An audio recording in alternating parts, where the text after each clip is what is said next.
بسم الله الرحمن الرحیم. سلامونه کې لیلا من دې ټول بار وجوړ اوسېږي. نن څلور درشم لیسن وایو میلینګ ټایپ کې نن رایټ ان انزیت فیلډ ګروپ او همدارنګه پریویو اند ریزلټس ګروپ او فینیش ګروپ وایي چې بدې کوم موضوعات کنټرول ډبلیو کنټرول ان راځو میلینګ ټایپ ته. دلته په لومړي کې دغه د رایټ او انزیت فیلډس چې دی د کې کوم کمانډونه چې دي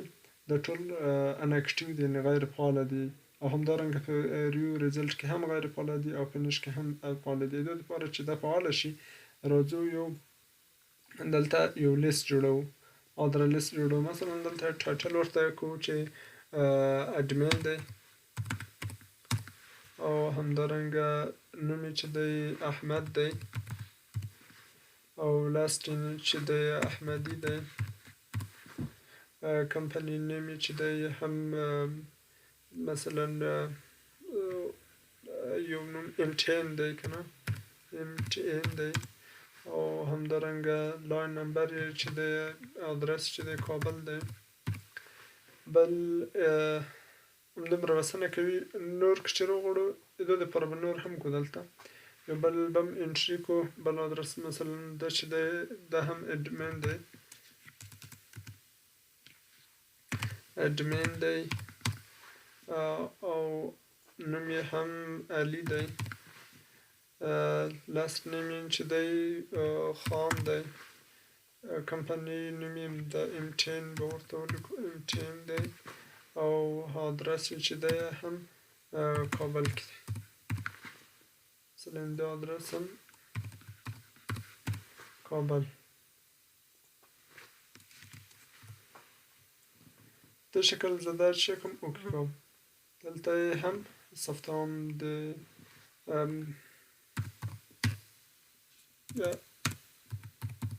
په دې نامه سره زه د اشتراک په مخ چې کوم سیو کوم. اوس په دې دلته موږ ته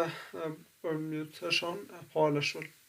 لومړی چې دی ادرس بلاک دی. په دې سره موږ کولی شو هغه نامه دپاره یو بلاک جوړ کړو، یعنې مستر جوهان دلته په کوم شکل چې موږ ته وښیي هغه موږ کولی شو. دوهم موږ ته څه راکوي، لومړی څومره سره کوم ډیزاین موږ ته وښیي. اډمین احمد احمدي دی، امټین دی، کابل. دلته ډیزاینونه چیک کړو، ورته ورکولی شو هر ډیزاین موږ وغواړو. د هغو دپاره موږ دلته یو ډیزاین ورته انزرټ کولی شو. او د کمپنۍ نوم ورته ذکر شي که نه شي. دلته هم هغه پوسټل ادرس ورته ذکر شي که نه شي. دلته هغه دلته هیواد ورته چې کوم هیواد مربوط راځي هغه ورته معلومولی شو. دا اوس انزرټ کوو. دلته موږ ته په څه شو ادرس بلاک شکل موږ ته هغه معلومات دلته څه شول راوړل کېږي په همغه شکل. اوس که چېرې غواړم دا هایلایټ کړمه هم کولی شم. دلته په دې شکل هایلایټ کېږي، یعنې زه د سره یو مشخص رنګ ستور رنګ ځان ته خپلوي په همغو هایلایټ کېږي. او که چېرې وغواړو بل شکل چې یعنې دوم هغه یعنې اډمین چې خان دی په دې شکل هغه هم چې کېدلی شي. او بل چې دی ګریټ انلاین دی. په دې سره موږ هغه د ډیر ټو یا دلته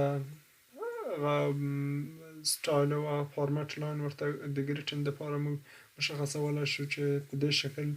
نوشته وي ډیر اډمین علي خان یا نور شان ډاټ ولري ډاټ ونه لري په کوم شکل په دې شکل وي. دلته هم یو څه ونه لري. د نامې دپاره د یوه لیټر دپاره موږ دلته مشخصولی شو. ډیر میډم ټول اټ مای کنسرن شکل وي یا څه ونه لري. دلته موږ هغه ورته مشخصولی شو د لومړي دپاره وي که د دوم دپاره. دلته موږ هغه ورته ګریټ انلاین په دې شکل راځي. دلته هم بیا هغه ټایټل او کوم مشخصات چې موږ ادرس کې ورکړي هغه موږ ته ذکر کوي. ټایټل یې دلته ذکر کوي. فرست پسې لاندې مثلا زه دلته غواړم لومړی ټایټل وي، پسې دلته هم ادرس کې فرست نیم وي، پسې انټر. دلته هم د کمپنۍ نیم وي، همدارنګه لاین ادرس وي. دو څخه په استفادې موږ هغه چی کولی شو معلومولی شو. د لاین ادرس وي یا نه وي. دلته هم لاست نیم به هم ورکړو لاست نیم په دې شکل موږ هغه مشخصات دلته چک وشو انزرټ کولی شو هغه فیلډونه موږ دلته چک کولی شو دلته هم بعضې رولز یعنې کانډیشن دي که چیرې اسک وغواړو یعنې بوک مارک فارمیټ شکل موږ یو کانډیشن ورته ورکوو دلته یې ورکولی شو فیل ایټ په شکل وي فارمیټ ډیفالټ په شکل وي یا هم دلته if then else په شکل دلته بعضې ټایټل موږ ورته انتخابوو یا پیشت نیم ورته دلته کمپیر کوو یعنې مقایسه کوو کمپیرمیشن دپاره انزرټ دس ټکسټ یو ټکسټ دلته ورته انزرټ کوو یعنې یو کانډیشن حالتونه نیکسټ ریکارډ وي یا سیټ بوک مارک وي سکیپ ریکارډ اف دا دونه سکیپ شو سیټ بوک مارک ورته سیټ کوئ دلته موږ هغه ورته کانډیشن ورته وضع کولی شو یعنې شرایط ورته وضع کولی شو بلټن میچ فیلډز دی په دې سره موږ کولی شو چې دا کمپریشن یا مقایسه کړو د یو بل سره مثلا ټایټل د ټایټل سره په مقایسه شکل یا نور شان ورته څه کړو هغه ورته میچ کړو یعنې مقایسه یې کړو یا شن ورته ویلی شو کمپیر یې کړو دلته په دې توګه موږ هغه چک او کمپیر کولی شو بل چې دی که اپډیټ لیبل دلته لیبل نه ورته انچ کړي وي لیبل کوم تغیرات هغه غواړو اپډیټ کړو بیا فعالېږي دا هم د رایټ انزرټ فیلډ بخش و بل هغه ګروپ و بل چې دی دلته پریویو ریزلټ ګروپ دی په دې کې مثلا اوس ما دا شان ذکر کړي دي دلته د کوم فیلډونه ما ذکر کړي دا اوس ماته نه ښایي ټایټل ښایي پیشت نیم او دا شان ښایي اصلي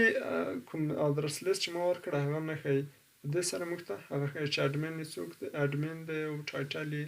احمد یې نوم د احمدي تخلص دی تغیرات پکې راوستلی شو او دلته هم که چیرې دوهم شخص وي علي و هغه ورته چک کولی شو معلومولی شو په دې سره یو چینجېږي او په دې سره آخر ته لومړي ته چکېږي راځي یعنې موږ دوه لیسته ورکړل په همدې خاطر ما دوه لیسته ورکړل چې پریویو ریزلټ کې ماته هغه معلوم شي دلته هم معلومیږي دلته په ادرس کې دلته هم هغه تغیرات راغلل چې د کومه یوه دپاره موږ کوو دلته هم راځي چې د کومه یوه دپاره موږ غواړو دغه تغیرات رامنځته شي اما دلته نه راځي بل فایند ریسپشن که چیرې موږ غواړو مثلا اوس د موږ نه یو نوم چې ورک وي دلته نوم ورک شوی وي د آل فیلډ دپاره وي که د تنه د فیلډ دپاره وي که چیرې دا دلته زه پریویو کړم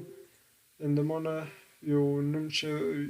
نادرکه شوی وي معلوم نه وي مثلا د احمد نوم نه وي چې تر معلوم هغه ماته چکې معلومولی شي د احمد نوم ماته چک کولی شي مثلا دلته ته خو دې هغه کې دی په دې شکل پوینټ هغه که د مثلا دس فیلډ لپاره ټایټل دلته موږ ورته انتخابوو ټایټل دی نوم یې دی دلته هغه موږ نه و انتخاب کړی دلته موږ نوم ورکړی و بر نوم ورکول کې مثلا نوم یې فرست نوم یې باید څه شي ماته دلته پیدا شي د احمد په نام هغه چکې هغه ماته معلومیږي مثلا د علي په نامه هغه ماته وینې دلته چینجوي یا احمد اوس په دې کې احمد نشته دی زه دلته احمد ورکړم کنه په دې فیلډ کې هغه ماته چک وي دلته پیدا کوي که آل فیلډ وښیم په ټولو فیلډو کې مثلا ماته یو نوم پیدا کړه دلته نه ورته مشخصا چې کوم چې دلته ورته مشخصا مثلا هغه خان نوم چې لاست نیم و ماته هغه مشخص کړ یا هم یو بل نوم ورکړم دلته د احمدي نوم ورکړم ما نه دی ورته مشخص کړی چې هغه لاست نیم دی دلته ورته چې کوم احمدي نوم ورته ټکوم هغه ماته چک خپله معلوموي دا زه پیدا کولی شي بل چې دی چک فار ایرور که چیرې یو ایرور ولري یعنې یو وارنینګ ورته راکوي اخطاریه هم دا زه هغه چکولی شو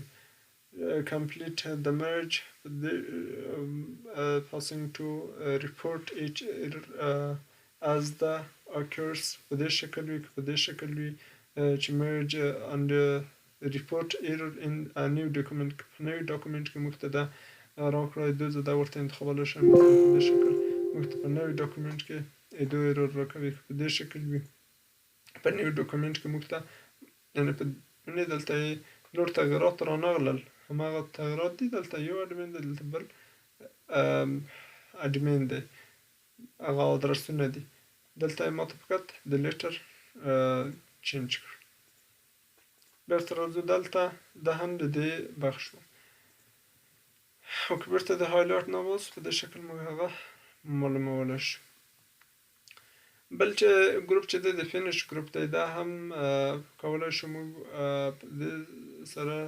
د ډاکومنټ کې کوم تغییرات دي هغه چی کو معلوم کو یا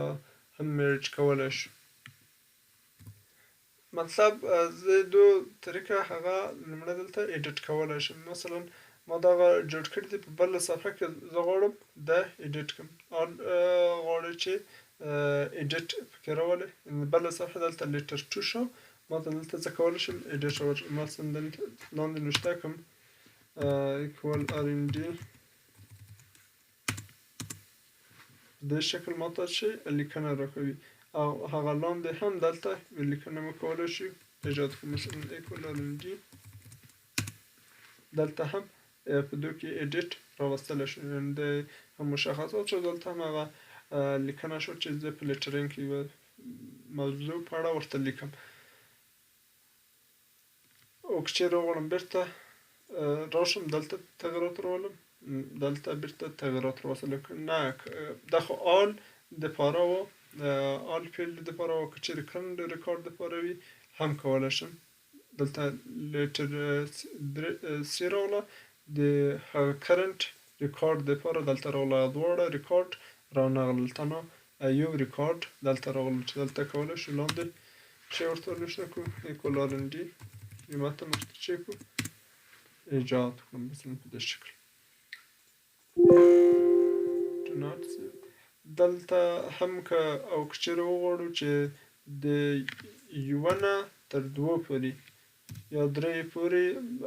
هغه ریکارډونو کې زه غواړم ایډیټ راولم هم کولی شو مثلا ریکارډ دلته د دوه ریکارډ دي او که ډېر ریکارډونه وي هم موږ تغییرات په دې کې هم موږ دلته ایډیټینګ کولی شو لیټر 4 راغله چې په کوم کې زه غواړم ایډیټ وکړم هغه دلته موږ ته مشخصولی شي بل چې د پرنټ ډاکومنټ کوم ډاکومنټ زه غواړم د دو نه تر دوه پورې زه غواړم یا کرنټ دغه ډاکومنټ ته نه غواړم چې پرنټ شي یا ټول ډاکومنټ غواړم زه چې هغه پرنټ شي بل هم چې دی د سنټ ایمیل میسج دی که موږ ایمیل ورته کړو چې زه اوس مثلا چاته ایمیل کوم دلته موږ ورته معلوم شو ایمیل ادرس به موږ مخکې نه دلته ورته په ریسیپینټ کې ورته اضافه کړی وي سبجیکټ هیڅ شی وي مثلا د سیلز په اړه یا اډمین په اړه یه سبجیکټ لاین وي HTML په شکل وي یا د پلین ټکسټ په شکل یا اټیچمنټ په شکل وي پلین ټکسټ که چیرې موږ نو کوم ډیزاین چې موږ ورکړی هغه ته ریموو کېږي تنها هغه ټکسټ ورته سینډ کېږي یا د HTML په شکل یا اټیچمنټ په شکل موږ هغه ورته څه کولی شو انتخابولی شو او د آل ریکارډونه چې کوم دي هغه سینډ شي یا تنها د کرنټ په کوم کې چې موږ یو دا سینډ شي یا د یوه نه تر څوومه پورې سینډ شي او هغه نور سینډ نه شي ایمیل کې هغه یې زه ورته انتخابولی شو دا هم د